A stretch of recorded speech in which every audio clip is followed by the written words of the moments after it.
Hello everyone, today we are going to learn basic Shift Architect tutorial how to add basement.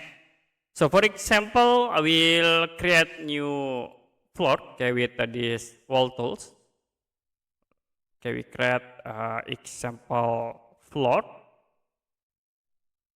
and then you can set into perspective view, oval view. So this is for the example objects, and if you want to add for the basement, you can click this icon, floor tools, and then click build foundation.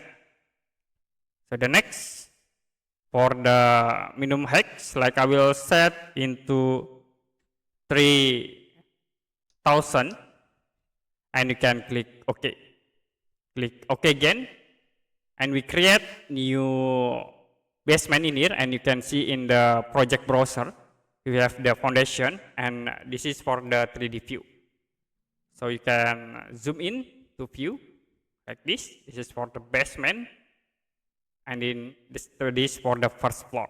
So if you want to create 4 halls, you can go to first floor, and in this point click against floor tools, and then you can use the hole in floor platform. Like I will set at this point. You can click to view the distance, like in the top here. You can see like I will set into 500. And then if you see in this 3D view, so we show for the holes, and in this point you can set for the stair. Okay, that's it for basic Shift Architect tutorial, how to add a basement. If you have any question about tutorial, you can comment below this video.